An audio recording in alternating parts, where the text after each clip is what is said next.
గోడకి సుబ్బయ్య ఫోటోకు పూలదండ వేసుంది. గుమ్మం బయట నవదంపతులైన కావేరి, సురేష్ నిలబడున్నారు. సురేష్ తల్లిగారైన శారద ఒక పల్లెంలో కుంకుమ నీటిని తీసుకొనొచ్చి హడావిడిగా దంపతులిద్దరికీ దిష్టి తీసింది. ఇద్దరూ కుడికాలు ముందు పెట్టి లోపలికి రండి. ఇద్దరూ లోపలికొచ్చారు. శారద కుంకుమ నీటిని చెట్టుకు పోసేసి తను లోపలికొచ్చింది. ఒరే నాన్నా, నాన్నకు దండం పెట్టుకోండి. ఇప్పుడుండుంటే ఎంత అడావుడు చేసేవారో.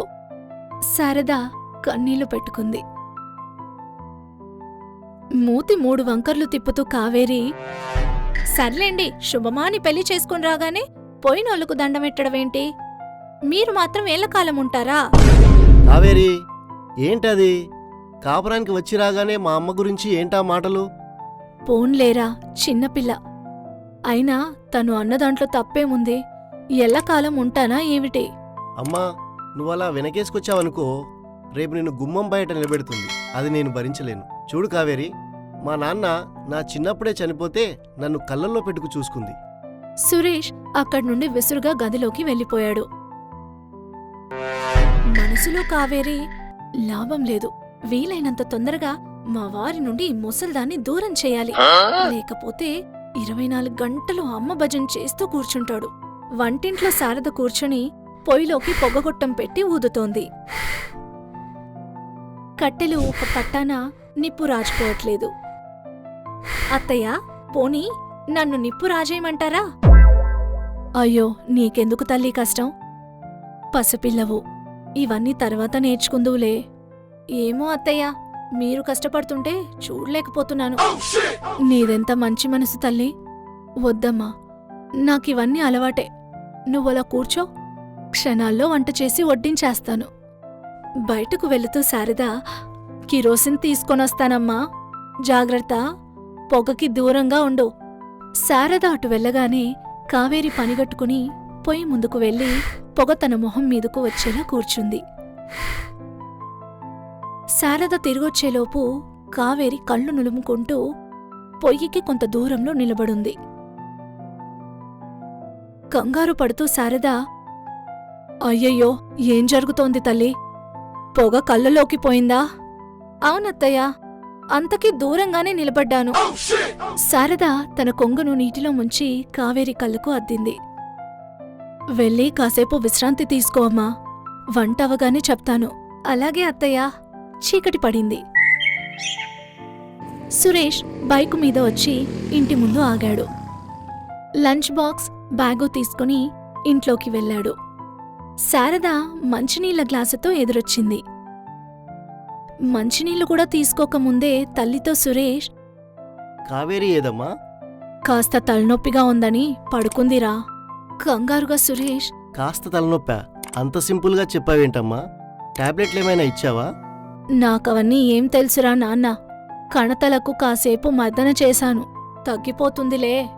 అమ్మ, నీ కాలం వేరు, ఈ కాలం వేరు. అలాంటి పనులు చేయకు. నేనిప్పుడే వెళ్ళి టాబ్లెట్స్ తీసుకొస్తానుండు. పడగ్గదిలో పడుకుని ఇదంతా వింటున్న కావేరి హ్యాపీగా ఫీలైంది. మనసులో కావేరి, ముసలిదానా, పొద్దున నువ్వు పొయ్యిలో పెట్టిన పొగని నేను నీకు నీ కొడుక్కి మధ్య పెట్టాను. నీకు నీ కొడుకును దూరం చేయడమే నా గోల్. సురేష్ అడావిడిగా బైక్ స్టార్ట్ చేసి వెళ్ళాడు.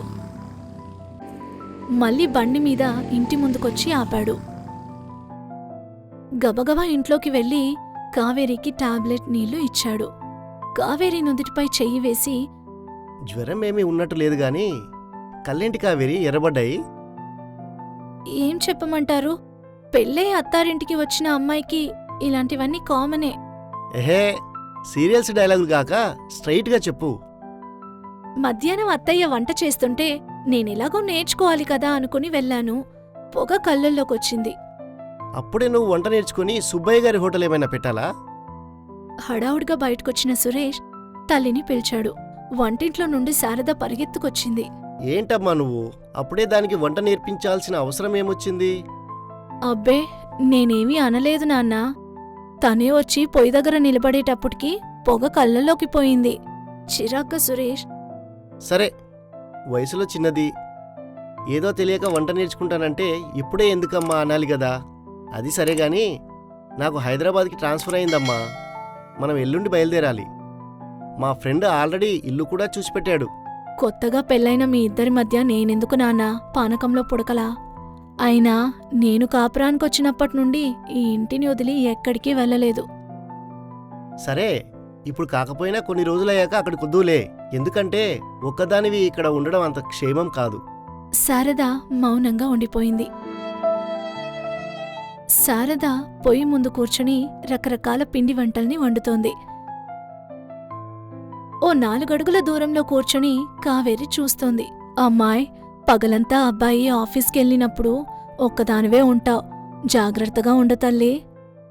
నిర్లక్ష్యంగా కావేరి, జాగ్రత్త అంటే? ఒక్కదానివే ఉంటున్నావు గదమ్మా, ఎప్పుడూ తలుపేసుకునే ఉండు. ఎవరైనా తలుపు తడితే వచ్చిందెవరో కనుక్కొని గాని తలుపులు తీయకు. పెళ్ళున నవ్వి కావేరి, పల్లెటూళ్ళల్లో పుట్టి పెరిగితే ఇలాగే ఉంటుంది. వచ్చిందెవరో చూడ్డానికి డోర్కి ఓ అద్దం ఉంటుంది. అందులో నుండి చూస్తే ఎవరొచ్చారో ఇట్టే తెలిసిపోతుంది. అవునా? అది నాకేం తెలుసు తల్లి. తెలీదనే చెప్పేది. సరేగాని కొత్త పట్నానికెళ్తున్నారు. కొన్ని రోజులకు సరిపడా ఆవకాయ, నిమ్మకాయ పచ్చడి, కరివేపాకు పొడి, మిరుప్పొడి, పిండి వంటలన్నీ సర్ది పెడతాను తల్లి. అవి తమకెలాగో అవసరం కాబట్టి కావేరి ఏ కామెంటు చేయకుండా మౌనంగా ఉండిపోయింది. కావేరి, సురేష్ ఇద్దరూ సిటీకెళ్లడానికి బయలుదేరుతున్నారు. శారద సంచుల్ని తీసుకొచ్చి బయట పెడుతూ 1కి 2 సార్లు లెక్కేస్తూ హడావిడి చేస్తోంది.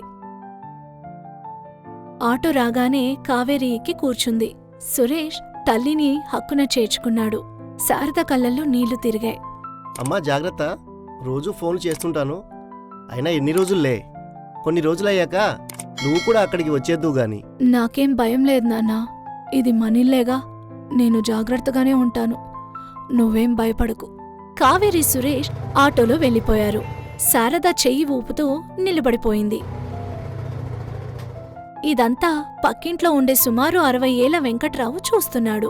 కావేరి, సురేష్ కొత్తింట్లోకి దిగిపోయారు. ఇంట్లోకి వెళ్ళగానే కావేరి సంతోషంగా ఇల్లంతా తిరిగి చూసింది. కావేరి, నేను ఆఫీస్కెళ్తాను. జాగ్రత్తగా తలుపేసుకో. నీకు అన్నం వండడం వచ్చా? అన్నం ఒక్కటి వండేస్తే చాలు. అమ్మ ఎలాగూ ఊరగాయలు పెట్టిందిగా, ఈ రోజుకి తీసుకెళ్తాను. బొంగమూతి పెట్టి కావేరి, నేనెప్పుడూ వండలేదండి. ఆఫీస్కెళ్ళాక ఆర్డర్ పెట్టుకోవచ్చుగా. మరి నీ సంగతో? నాక్కూడా మీరే ఆర్డర్ పెట్టొచ్చుగా. సరే, మధ్యాహ్నం ఫోన్ చేస్తాను. నీకేం కావాలో చెప్తే ఆర్డర్ పెడతాను. తలుపేసుకో. సురేష్ ఆఫీస్కు వెళ్ళిపోయాడు. కాలింగ్ బెల్ మోగడంతో కావేరి వచ్చి తలుపు తీసింది. బయట సురేష్ నిలబడున్నాడు. కావేరి మొహం వెలిగిపోయింది. ఏంటండి, ఈరోజు తొందరగా వచ్చేశారు? నా మీద బెంగెట్టుకున్నారు గదూ? కాదులే గాని, ఎవరొచ్చారో చూడు అంటూ సురేష్ పక్కకు తప్పుకోగానే శారద నిలబడుంది. ఒక్కసారిగా కావేరి మొహం మాడిపోయింది. శారద కావేరిని తేరిపారా చూసింది. అందుకు కారణం, ఊళ్ళో ఉన్నప్పుడు చీరలు కట్టుకున్న కావేరి సిటీకొచ్చాక నైటీలు వేసుకోవడం అలవాటు చేసుకుంది. కావేరి శారదతో ఒక్క మాటైనా మాట్లాడకుండా లోపలికి వెళ్ళిపోయింది. తల్లిని లోపలికి రమ్మని తనొక్కడే బెడ్రూంలోకి వెళ్లాడు సురేష్. ఏంటి కావేరి, అమ్మను కనీసం పలకరించకుండా లోపలికి వచ్చేశావు? అమ్మ బాధపడదు? ఏమని పలకరించును? మనం బయలుదేరే ముందేమో కొత్తగా పెళ్ళైన వాళ్ళు, మీ మధ్య పానకంలో పుడకల నేనెందుకు అంటూ చిలక పలుకులు పలికి ఇప్పుడెందుకొచ్చావని అడగనా? తను రాలేదు, నేనే వెళ్ళి బలవంతంగా తీసుకొచ్చాను. కావేరి అర్థం కానట్టు చూసింది. అవును, అసలేం జరిగిందో తెలుసా? సురేష్ ఆఫీస్లో ఉండగా అతడి ఫోన్ మోగింది. మావయ్య, ఎలా ఉన్నారు? అమ్మ ఎలా ఉంది? అవతలి నుండి వెంకట్రావు, మేమంతా బానే ఉన్నాంరా, కానీ అమ్మే. ఏమైంది మావయ్య? పైకి ఏదో కవర్ చేస్తుంది గాని మిమ్మల్ని వదిలి ఒంటరిగా ఉండలేకపోతుంది. నిన్న మధ్యాహ్నం అమ్మ భోంచేశావా అని అడిగితే ఇంకా లేదన్నయ్యా, అబ్బాయి కోడలిపిల్ల బయటకు వెళ్లారు, రాగానే ముగ్గురం కలిసి భోంచేస్తాం అంది. ఎప్పుడు చూసినా ఒంటరిగా కూర్చొని ఏదో ఆలోచిస్తుంది. అందుకే వెళ్ళి బలవంతంగా తీసుకొచ్చాను. జాగ్రత్తగా చూసుకో. నేను ఆఫీస్కెళ్ళొస్తాను. సురేష్ వెళ్ళిపోయాడు. కాలింగ్ బెల్ మోగింది. కావేరి వచ్చి తలుపు తీసి చూడగా బయట తన నలుగురు ఫ్రెండ్స్ లహరి, అరుణ్, వెన్నెల, కుమారి నిలబడున్నారు. కావేరి తెగ సంతోషపడిపోయి వాళ్ళను లోపలికి రమ్మంది. నలుగురు వచ్చి సోఫాలో కూర్చుని మాట్లాడుకుంటున్నారు. శారద గబగబా కాఫీ చేసి 5గురికి ట్రేలో కప్పుల్లో తీసుకొచ్చి ఇచ్చింది. వావ్, నీకు భలే పని మనిషి దొరికిందే, నువ్వు చెప్పకముందే కాఫీలు తీసుకొచ్చేసింది. శారద కంగు తిని ఏదో చెప్పబోయింది. అబ్బే, అంత ఈజీగా దారిలోకి వస్తారా ఏంటి? ఇంకా కంట్రోల్లో పెట్టాలి. సరేగాని ఆఫ్టర్నూన్ లంచ్కి ఎక్కడికైనా బయటికెళ్దామా? ఎందుకమ్మా? బయట బాగా ఎండగా ఉంది. చక్కగా వండి పెడతాను, ఇంట్లోనే భోంచేయండి. ఇవే తగ్గించుకుంటే మంచిది. మేమేమైనా బై వాక్ వెళ్తావా? క్యాబ్లో. అయినా సలహా అడగకుండా చెప్పకూడదు. ఓ, ఎప్పటికప్పుడు ఇలా కంట్రోల్లో పెడుతున్నావన్నమాట. అందరూ పగలబడి నవ్వారు.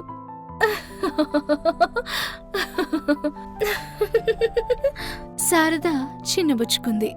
సురేష్ ఇంటికొచ్చాడు. కావేరి, కావేరి, హో, వచ్చేసారా? అమ్మేది? ఎక్కడికెళ్తుంది? ఇక్కడే ఎక్కడో ఉండుంటుంది అమ్మా, అమ్మా అని పిలుస్తూ ఇల్లంతా వెదికాడు కంగారుగా. తల్లి ఎక్కడా కనిపించలేదు. ఓసారి ఫోన్ చేసి చూడండి. సురేష్ తల్లికి ఫోన్ చేశాడు. అమ్మా, ఎక్కడికెళ్ళిపోయావు? నేను ఊరొచ్చేశాను నాన్నా. మన ఇంటినొదిలి ఉండలేకపోతున్నాన్రా. నీ ఆఫీస్ పనుల్లో నువ్వున్నావు, అందుకే జాగ్రత్తగానే వచ్చేశాన్లే. ఏం భయపడకు నాన్నా, రోజూ ఫోన్ చేస్తుంటాను. జరిగిందేమిటో గ్రహించినా ఫోన్ కాల్ కట్ చేసి మౌనంగా ఉండిపోయాడు సురేష్. కొన్ని రోజుల తర్వాత కావేరి ఇంట్లో ఉండగా ఫోన్ మోగింది. చూస్తే తల్లి సుభద్ర. అమ్మా, ఏంటి సంగతులు? అంతా కులాసా? ఏం కులాసా అమ్మా? మీ నాన్నకు టెన్షన్స్ వల్ల ఆరోగ్యం దెబ్బతింది. డాక్టర్ కొంతకాలం ఏదైనా పల్లెటూరికి వెళ్ళి అక్కడ స్వచ్ఛమైన గాలిని పీలుస్తూ సమయానికి ఫుడ్ తీసుకుంటూ గడపాలని అంటున్నారు. కానీ మనకు తెలిసిన వాళ్ళు పల్లెటూళ్ళల్లో ఎవరూ లేరు కదే. కావేరికి వెంటనే ఏదో ఆలోచన తట్టింది. నేను చెప్తానమ్మా, మీ ఇద్దరూ మా అత్తారింటికి వచ్చేయండి, నేను కూడా వస్తాను. సుభద్ర నారాయణను చూసిన శారద ఆనందంగా వెళ్లి పలకరించింది. సుభద్ర, ఎలా ఉన్నావ్? నాకెంత సంతోషంగా ఉందో తెలుసా? అన్నయ్య, వదినా బావున్నారా? రండి రండి. ముగ్గురూ లోపలికెళ్ళి కూర్చున్నారు. తరువాత ఆర్ఆర్లో కావేరి విషయం చెప్పింది. అయ్యో, అందులో ఏముందన్నయ్యా, మీకు ఉండాలనిపించినన్ని రోజులుండండి. ప్రతిరోజు సమయానికి మీకు కమ్మని వంటకాలు చేసి పెడతాను. స్వచ్ఛమైన చెట్లగాలి మిమ్మల్ని పలకరిస్తుంది. ఊరంతా హాయిగా తిరగండి, అందరూ ఆత్మీయంగా మాట్లాడతారు. కావేరి సంతోషంగా శారదకు చేతులు జోడించింది. పిచ్చి పిల్ల, మనమేమైనా పరాయి వాళ్ళమా? శారద చాకచక్యంగా అన్ని రకాల వంటలు చేస్తుంటే చూసి ఆశ్చర్యపోయింది కావేరి. అత్తగారి కాళ్ళమీద పడిపోతూ కావేరి, అత్తయ్య, నన్ను క్షమించండి. మీ విలువ తెలియక మిమ్మల్ని ఎంతగానో అవమానించాను.